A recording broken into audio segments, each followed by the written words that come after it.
What's up, y'all? It's your girl Sakina, and I'm back with another review. This is my review for The Real Housewives of Atlanta. This is season 17, episode 17. This is the season finale. We made it. Okay? It was about time to wrap this up, so I'm actually happy that it did end when it did. I don't know who that was. I think it was Gabor. Shout out to Gabor. I think he said that last episode was supposed to be the season finale, but because Portia didn't show up, we got this episode. I'm kind of agreeing with that theory because I do see that they usually do like a big party. Yeah, they probably would have put K. Michelle's event and Shamia's in one episode, maybe. I don't know, but I could see that being a possibility. Oh, speaking of doing that, yes, your girl went and got her hair done last week. It's really been in not a bonnet because I can't put my braids in no bonnet, but it's been wrapped up since I got them for real. I went out on Saturday and that was really the only time that they was out, but they put something in the braids. I think I heard her say pink lotion or something, so it got a little coat to it. I've been spraying it down just so I can remove it, but I love the braids nonetheless. Anyway, yes, be sure to check us out tonight for the Whether You Like It or Not panel, hosted by Giving You the Real Tea at 8:30 Eastern Standard Time.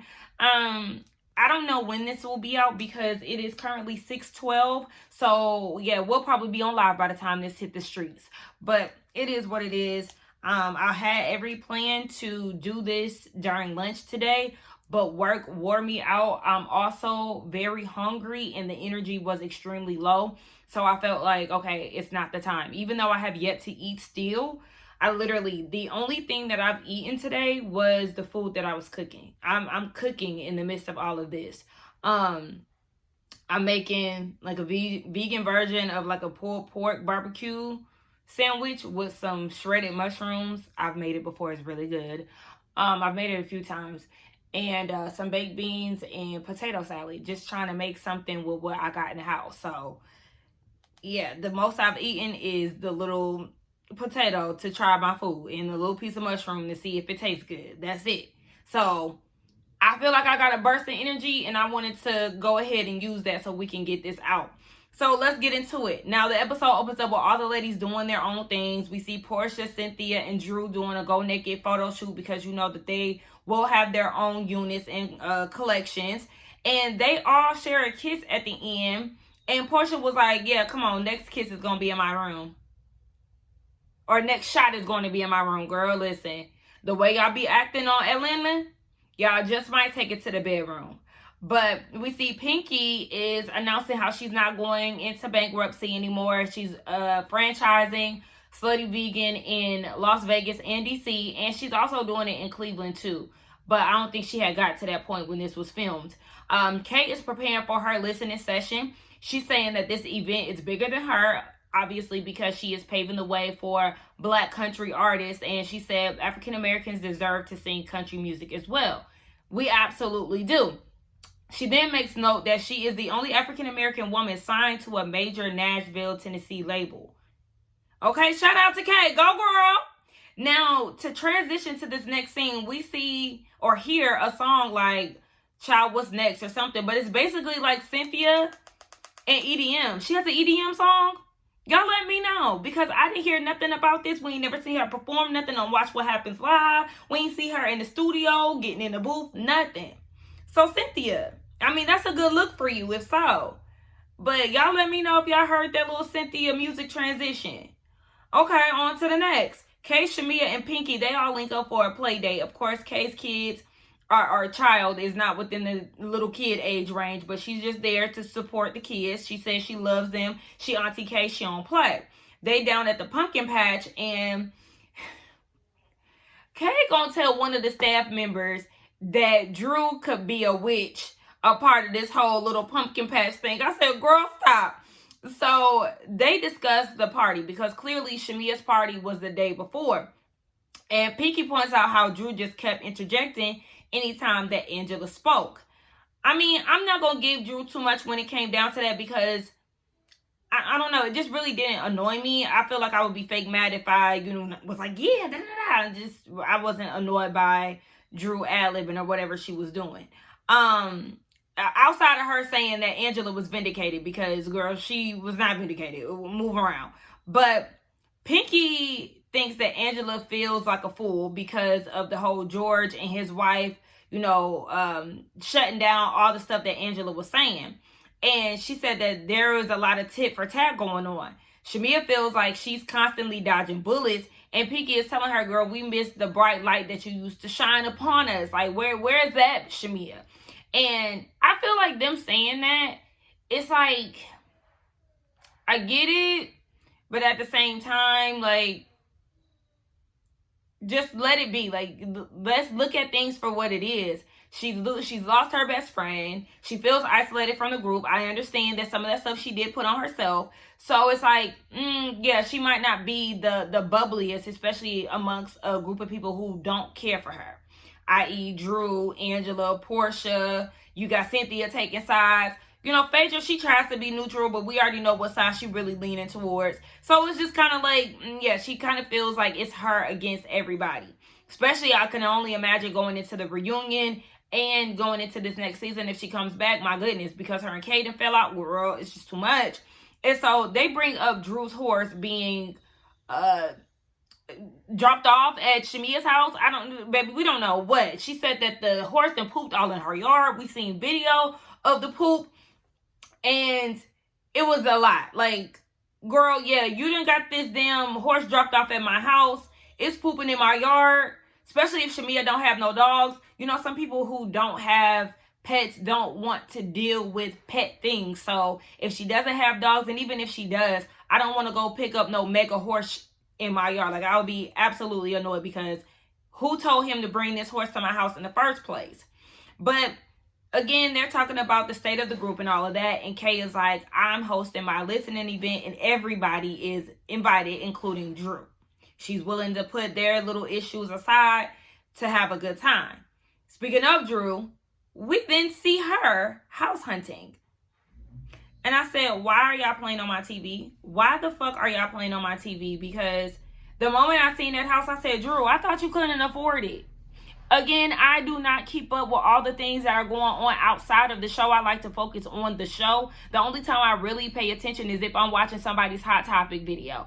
But the people were saying that you don't really have the funds to go and look at a house. And then you took it a step further to go look at a house that was $1 million? Stop playing with me, Drew. Don't piss me off. You pissing me off. And I don't have my pen. Where's my pen? Like, I should have known better. I don't have my pen.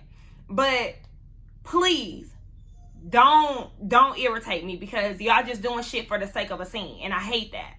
But she said that things are contentious between her and Ralph. We know that they have a court date that they're gearing up for, and she said they have to give an update to the judge about how the kids are, and they have to discuss who is going to get the marital home. So she's taking this viewing of this house as a step to prepare for, just in case she has to move out. Okay, well, maybe you need to go look at a townhouse or something, because this house, baby, we already know that you cannot, I don't want to count nobody's pockets, but according to the courts and according to the Hot Topics, this not your lane, boo. But yeah, she said in a perfect world the judge would give her the house, but who gonna pay the bills? Because ain't this house in Ralph's name or something? Remember, he snuck off in the middle of the night, very Karen Hugan and Ray style. He moved while she was out of town, and she ain't seen none of the paperwork or nothing like that. Who gonna pay the bills? But then again, I heard that Ralph was using her money to get by. I don't know what's going on over there. Do y'all? Ralph wants full custody. She currently has temporary full custody, and she has to show proof of her taking all these flights in and out of town from 2023 to show proof that she was actually working when she said that she was. I said, damn, because it's starting to, wait, what? Tracking to prove, yeah, that she's not around the kids as much. I said, Ralph is something else. Ralph is clearly playing no games with her, but we already know how Ralph gets down. I'm not going to give him a pat on the back for wanting full custody or anything, because we know that's a real spiteful man. So I'm not going to give him too much, but Drew, you better have your ducks in a row. And I'm saying you better, knowing damn well I know the outcome. Yikes. Drew also talks about how she's on FaceTime with her kids when they're doing homework and all this stuff. And she's even in therapy because of her mental health. In the midst of all of this, she begins to cry, and her mother is comforting her because her mom is there with her. And she's crying because she said that she doesn't have all the answers. In her confessional, she's saying that she's really hurt by Ralph because she loves him, and he's basically trying to paint her as a bad mother. You still love him? I mean, listen, love just don't go away overnight. But with all the shit that man done put you through, girl, love should be out the motherfucking window. But that's just me. Moving on to Phaedra and Kelly. They're preparing for a special hearing that the judge arranged. They did file a motion based on delinquent child support payments. And they also want some type of clarification because the courts have prevented the kids from filming when Kelly is the one who has custodial primary custody. So it's like, how I'm the decision maker, but yeah, y'all telling me that my kids can't film. Make that make sense. So they want some type of clarity from the judge. And Kelly said that she hasn't talked to her ex in years. Not in a year, in years. Girl, what? Why? I mean, that's obvious. I ain't even gonna ask why. I want to know years. Like, girl, give me how many years. I'm surprised that Phaedra didn't ask, okay, how many years has it been? Because she seemed a bit taken aback as well. Like, yeah, girl, why you ain't been talking to him for that long? So, like, do y'all have, like, a mediator? What's going on? Because y'all do have small kids, but you saying that he's not helping out, but he got his hands in, you know, your decision-making and things. So, they must have some type of mediator. I don't know. She says she's anxious about seeing him in court. And she thanks Phaedra for having her back and being there for her. And Phaedra said, you know, we're going to put on the armor of God. You know, a good breastplate of righteousness. And what she was saying, and I'm looking like,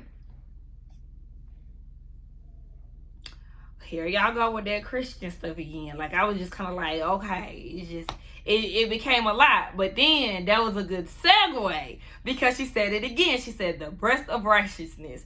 And then she pulled out a Neiman Marcus bag. When she said a breastplate of righteousness for the second time, and she pulled out that Neiman Marcus bag, I said, that bitch got a bra in that bag. And sure enough, she did. I was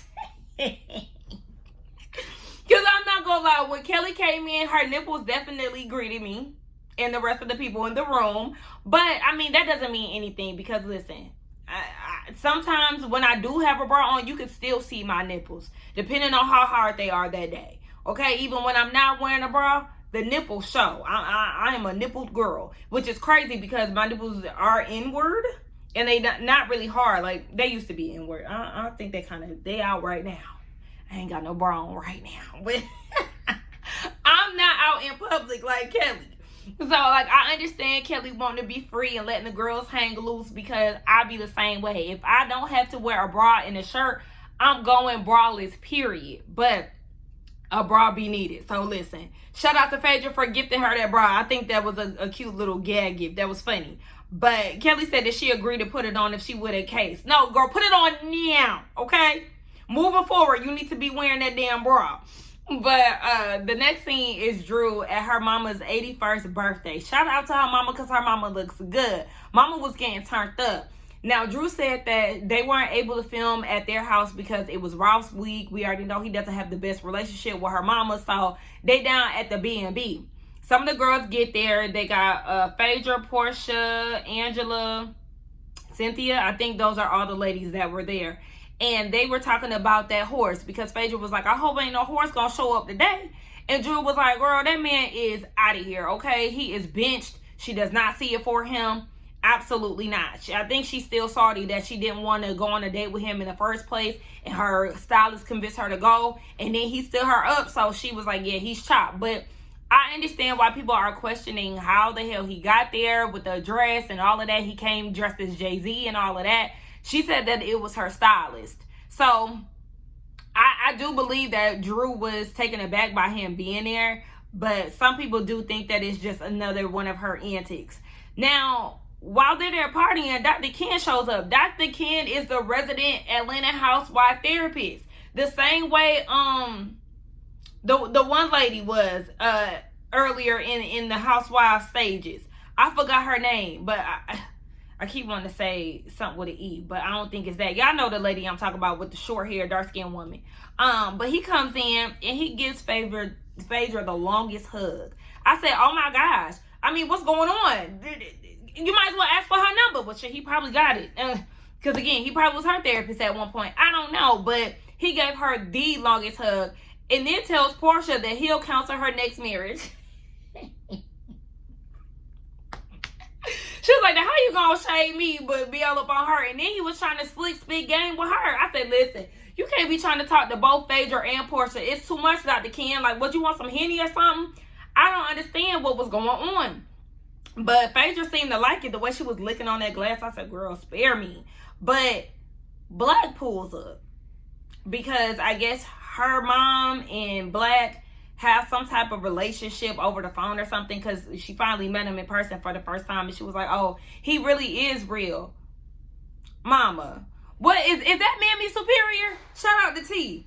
I don't know, but girl, please stop. But my whole thing is, where the fuck Black come from? We have not seen him all season, and here he come in the season finale with the bull. Like, I just feel like, I mean, he ain't did nothing in this scene. I just feel like, Drew, you could have left him where he was at. But we hear Drew sing a birthday song for her mama that was real cute. Moving on to Shamia's house. Now, Shamia and her surrogate, they're meeting up at her house, and Gerald meets her for the first time. She also gets on FaceTime with her parents and stuff and introduces them to the surrogate Daphne. That's her name. So, again, Shamia reiterates that they only have one male embryo left, and she said that the surrogate's body is good to go, so they're just basically waiting for the baby to be, the egg to be inserted. Again, she said that this is the last boy, everything is in God's plan, but she's very scared. And so Daphne said, the light is there, so we have to keep praying. And Shamia's whole thing is funny that you say that, because my friends feel like I've lost my light, but how can you be so bright in the midst of darkness, pretty much. She said that it's hard. In her confessional, she's saying that Gerald has been so great to her. She wants to give him everything, blah, blah, blah, the typical spiel when it comes down to her, the surrogacy, and Gerald wanting to have a boy. She said if it doesn't plan out, then she has to have a conversation that she's unsure that she's even ready to have. Shamila, you got to put your big girl panties on. You got a new ass, and that ass is bigger than it was before. Put on your big girl panties. And you'll have to have a conversation with your husband. I know it's easier said than done, especially when you feel like you might not be able to deliver. Because at the end of the episode, they did not give us any update on her surrogacy process, where it's at, or anything. I don't know if it's going to be revealed at the reunion. I don't know if she's just trying to keep things on the tuck until it gets to a certain point in the pregnancy. If it, has gone through. I don't know. But Shamia, baby, you're going to have to figure it out. Now, we moving on to Portia and Sway. Sway comes over to her house, and Portia, in her confession, was saying that she wants to be intentional and honest instead of jumping in from marriage to marriage. That wasn't your thing, hopping in from marriage to marriage, because, I mean, it is kind of your thing. Had you and Dennis made it to that point, y'all were engaged, and y'all did get engaged quickly. But the thing is, you go relationship to relationship fast. It doesn't matter if y'all make it to the altar or not. The issue is you are still moving on to the next very fast. Get it how you live. I understand, but I just feel like with all the things that Portia has experienced with Cordell, with Dennis, with Simon, with the baby nut guy, with the other dude the football dude that goes to her after she threw the party. We've seen enough for her to really just, take it easy. Literally focus on you and your child. You're always hopping into the next relationship, and that's the motherfucking problem. That's the problem. It's not whether or not y'all make it to the altar. It's how quickly you move on to another relationship. And on top of that, you having a daughter. It's different when you're young and single. Not even young. That's not a factor. But when you're single and, just doing your thing, maybe a kid's older, whatever. But with your track record, baby, you need to learn how to slow down and maybe be single for a little bit longer. Anyway, Sway is like, yeah, what's going on with this whole dating thing? She ain't into being in love triangles and all of that. And we learned that Sway was dating somebody else as well. So they both were interested in other people dating other people. But Sway was like, I like her, but not in that way. Like, she said that basically the feelings are starting to change for whoever she was dating at the time. And Portia was essentially having the same feelings when it came down to Mike. And so Portia told Sway, well, my feelings is changing for you. Like, what's up? You gonna ditch this girl or what? And so Sway was like, lesbian gonna be a problem? Making a reference to the Ultimate Girls Trip visit when they went to Thailand, and the guy told her that, yeah, a lesbian gonna be a problem. Again, I'm very interested to see how well that ages, because again, you just never know. People change as relationships go on, bonds get built, trust get broken, all that stuff. People change, people show their true colors and all of that. So I am very interested to see, not praying on nobody's downfall, but I want to see how this relationship with Sway is going to pan out, because Portia gives me, yeah, this is fun for now, but at the end of the day, I really want some dick. Well, I don't know how much head and strap on she can take, but we gonna see. Moving on, Angela and her family, they all sitting down having dinner. She tells us that the Decatur house finally has a tenant. I wish we would have seen that process a little bit more. I mean, we have to see the tenant for privacy reasons and things. But, yeah, I would be very interested to see, her get the house together. I feel like a lot of things that we seen earlier in the season, they just, like, put in our lap on this episode. And I wish that we would have seen a gradual process of that versus them talking about it earlier on, we not hearing about it for the rest of the season and getting it at the finale. I don't know. I don't like when they do that. I really wish that they would have cut out some of the unnecessary noise and got down to the real storylines. But whatever, we here. They talk about Fangie. She said hopefully it'll be released before Christmas. You really Robin Dixon this situation. You really have. Because it's not ready. It don't take that long to bring out no motherfucking fans. I mean, I'm not in the entrepreneurial realm, but I'm sure it don't take that long. Moving on, she said that she wants to give the ladies the beta product so they can test it out. And while they're at dinner, they're discussing Amari's wife and how she's not there. Yeah, she's not there. I mean, you don't even talk to the lady. Do you expect her to be there? In all honesty, like, let's be real, because, and I hope that I never have to have this situation, but if I did not get along with my partner's parents, I'm not going to want to be around them. If it's up to me, yes, I'm skipping out on dinner. You go be with your folks. Like, yeah, I don't want it to be awkward. I don't want to be uncomfortable. I don't want you to be uncomfortable. I don't want the dinner table to be tense. Go eat your meal with your family and I'll be here. Okay, now if they want to do certain things where it's like maybe like a family reunion or something, okay, then I could come up somewhere where like a Christmas party or something where it don't have to be so intimate. Okay, I could say hey to you and then keep it moving. But when it comes down to across a dinner table and you don't fuck with me, baby, I don't want to be there. Count me out. Go do you with your family. So the wife is at work. Apparently, she's a hard worker. She said when it comes down to school and work, yeah, she real about her business. And when they eloped, Angela and her wife, they never had a conversation about, I guess whatever issues Angela has with them. And Armani was like, yeah, she's scared of you. So they end up FaceTiming her. And I was surprised. I don't know. I thought she was giving a stud vibe at first, but the wife is a chubbier, maybe biracial, maybe Hispanic girl. And she said that Angela, to be very clear and honest, I don't care about this. Like, I really don't. I find myself stumbling a little bit, and I've been smooth sailing with this whole review. But basically, when it comes down to it, the wife ended up apologizing to Angela, I guess for eloping or whatever the case. Angela wanted Charles to speak up about how he felt about them, getting married and all of that. And he was like, I mean, she make her own decisions. I don't like the fact that she was trying to rope Charles in on the conversation, because at the end of the day, that's not her dad. I don't know how close they are in relationship. I don't even know if she has a relationship with her own dad. But just speaking from, like my experience and stuff, you're not my dad. So it's like, yeah, you can have your opinions and all of that, but I don't want to hear it. I just feel like you need to stand on your opinion, Angela. You don't need backup. This is how you feel about this girl. And if Charles does feel that way, again, he doesn't necessarily need to voice that because he's not her parent. I don't know if he raised her. I don't know. But I just feel like you're adding more fuel to the fire when you try to add additional people into the mix. That's how you feel. Girl, stand in it. And so Amari said that she did hide things because she didn't want to prove Angela right. She said she is starting to have some type of regrets because it's work to be in a marriage. And she did say that, you know, ultimately you were right when it came down to it. And Angela was like, I didn't want to be right. I want you to be happy. Me personally, I feel like anybody in their 20s don't need to be getting married.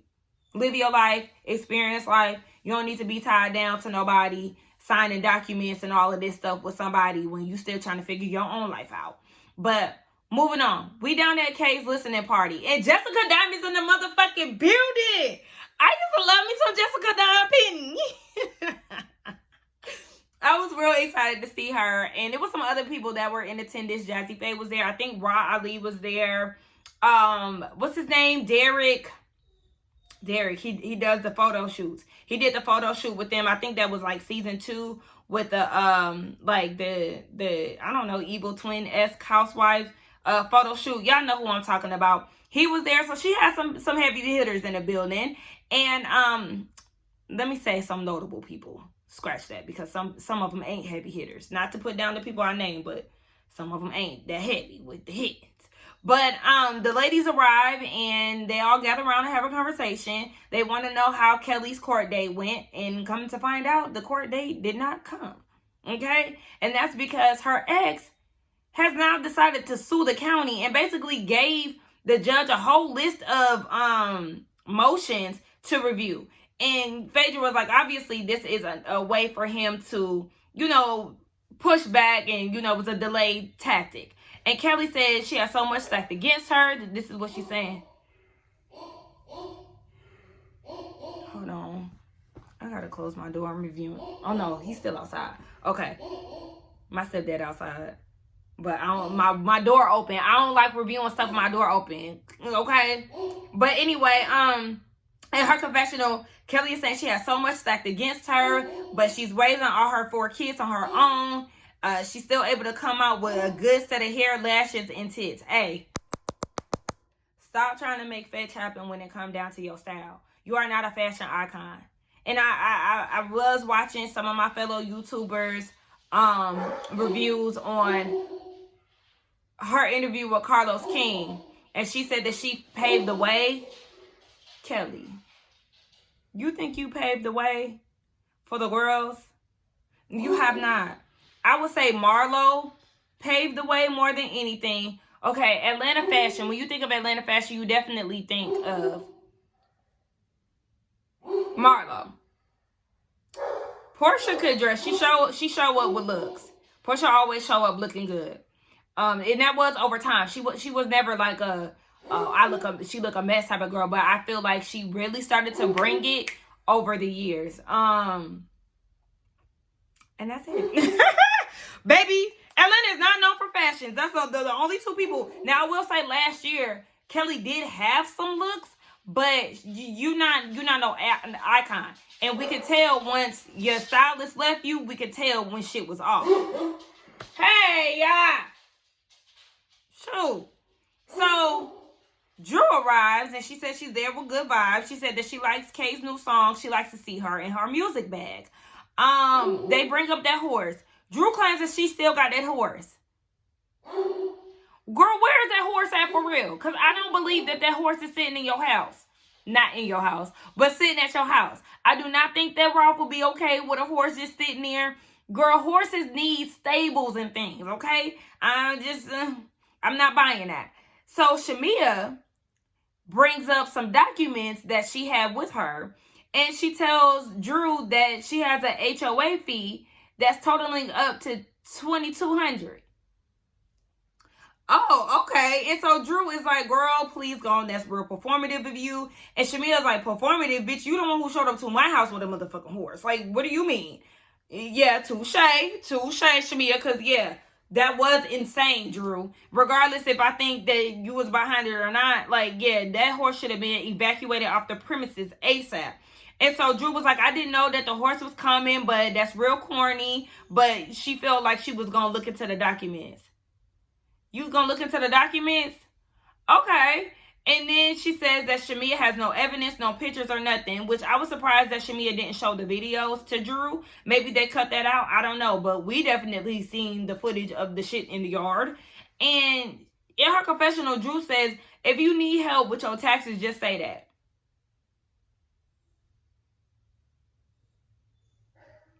It ain't going to be you helping. Like, let's be for real. It's not going to be, you don't act like you about to drop 2 stacks.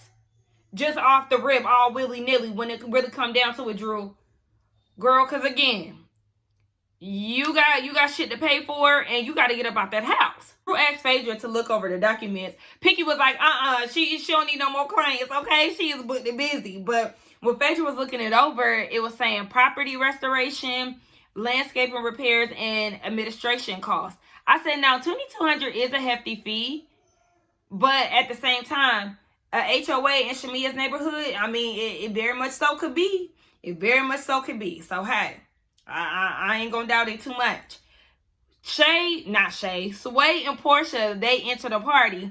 And Shamea in her confessional was saying she did everything that she could to salvage the relationship between her and Portia, but she's gonna pay her dust. Everything you could do to salvage it? Do you think saying what you said in Scotland was gonna salvage the relationship? Girl, anyway, Portia and Sway didn't make it official. She said that Mike had to find out via post on Instagram. Oh, yikes. Now, Portia even admits she ain't do right by that man by not telling him what was going on. But that man was putting on for TV and we didn't believe the relationship. No way. Baby, the dogs is doing way too damn much. But anyway, we had to be quiet on set. Angela gives the girls her fans to test out. Now, they can't go home with them. It's just to test out so you can see what y'all getting prepared for. So she got the fangies out. I said, that's strong-ass motor. I said, goddamn, and it had a flashlight on it. I really don't like the handle. It kind of gives, like, trigger in a way. Like, I don't know. I don't know. But, yeah, girl, just get the shit out already. Kay gets on the mic, and she's performing some of her songs from the album. And I said she was singing about getting drunk while she was drinking during her singing.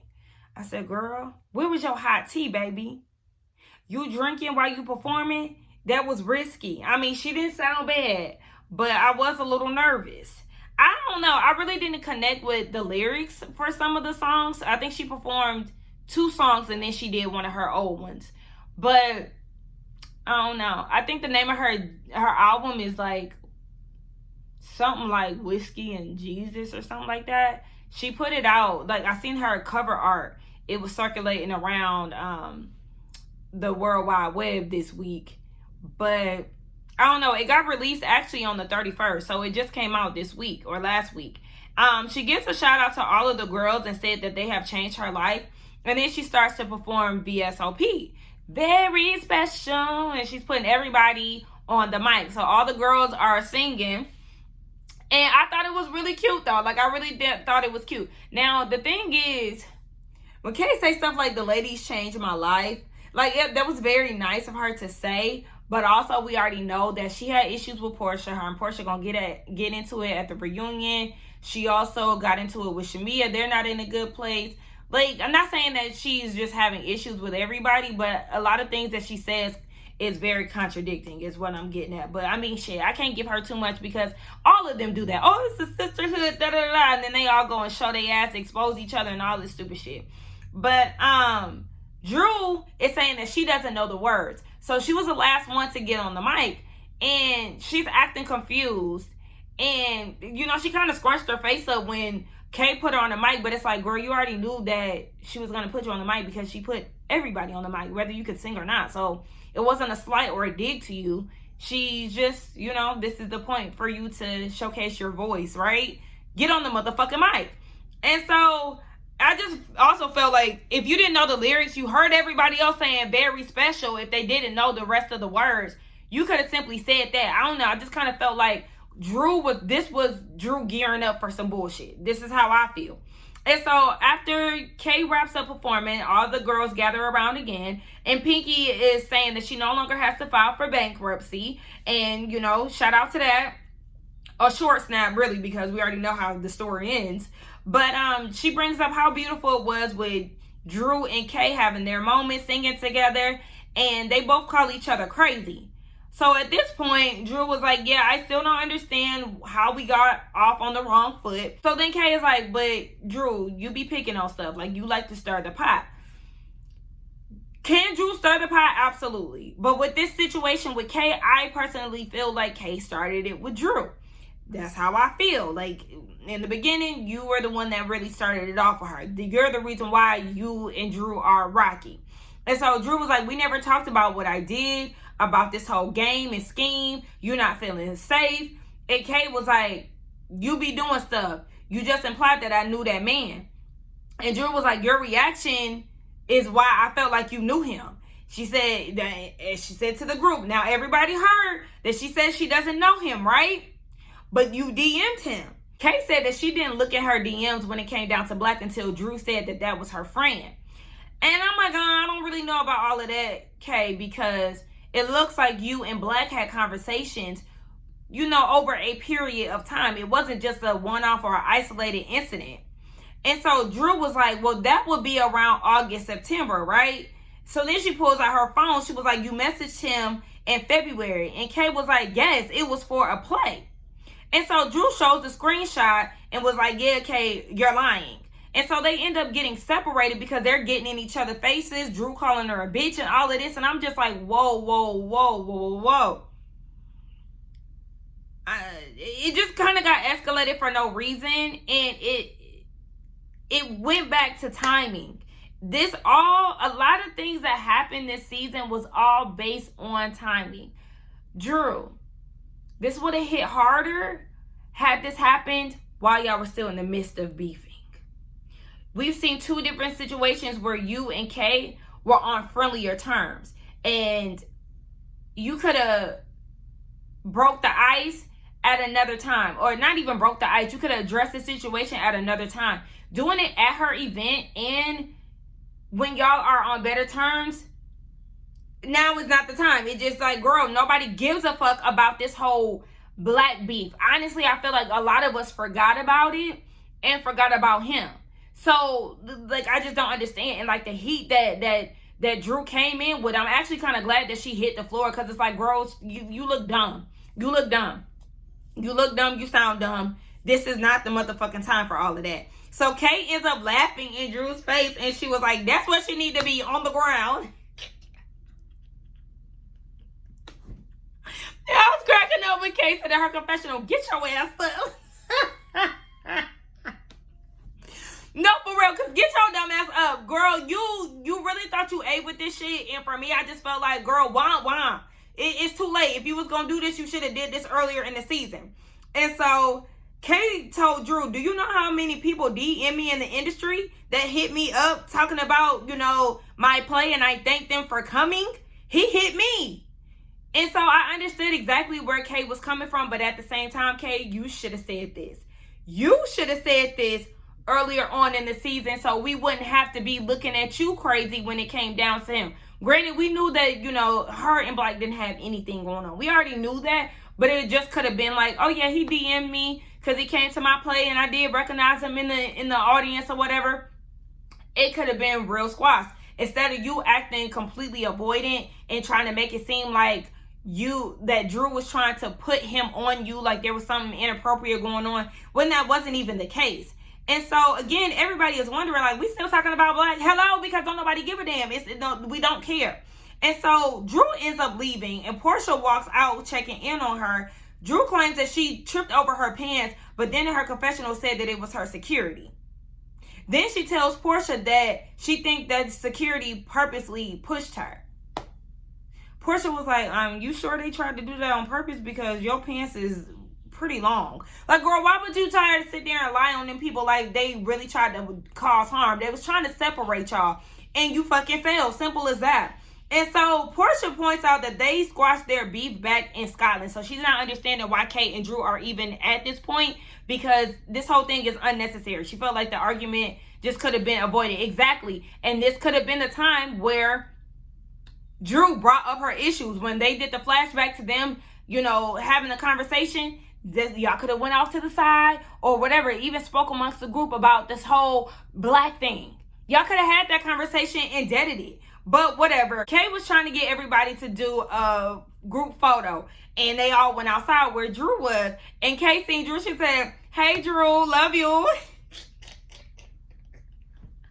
That was so funny to me. But anyway, Drew ends up getting in the cast picture eventually. And we get the season wrap. Basically, Phaedra ain't got shit going on. Pinky filed Chapter 11 for bankruptcy after nearly $4 million in debt. Oh! Angela... while they're still in the midst of the scene, Angela asked Shamia and Portia if they was good. Shut the fuck up. Shut the fuck up. Like, that irritated me. Shamia, you see why I'm mad at you for bringing this shit to the table? Because situations like this, y'all didn't even want to have the conversation. Y'all was avoiding each other. It was very obvious that Shamia and Portia were not fucking good. But here come Angela and her fucking nose being nosy in other people's business. So, whatever. Shamia, there is no rum bum. But her and Gerald are now going into business for a perfume line. You know what? Shamia, and this is why you keep wasting money. Because you keep doing shit that does not align nor make sense for you. Because perfume? Since when? Anyway, girl, that's your money. Do you? Angela ain't no motherfucking fans. Kelly, her kids can now film if she's back for next season. And Drew is the one who spilled the tea that her Sandy Springs location is closed. She was doing boots on the ground journalism. And I'm like, well, now if Kelly go down to your house and see your shit out in the front of the lawn, this should be wrong, right? Okay, Drew. You might want to pop down, boo. Because speaking of Drew, oh yeah, Kelly's ex is in jail as well, I guess for unpaid child support from what it sounds like. I don't know. He got to pay $31K. But again, Drew, she has to leave her marital home, and she lost primary custody and has to pay child support. I said, yikes, bitch. So does Rob has full custody? Y'all let me know.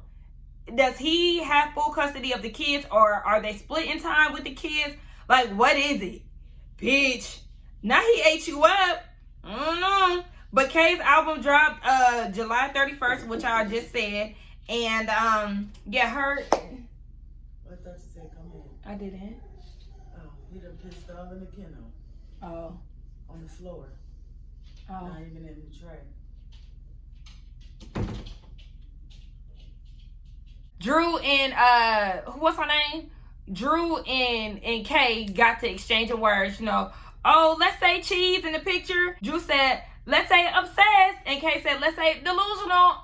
Okay, listen, at the end of the day, they did not make amends. And when it come down to Portia, she was sway still. Okay, we get a 3-part reunion, and I'm like, does it really call for all of that? I guess because I know Shamia...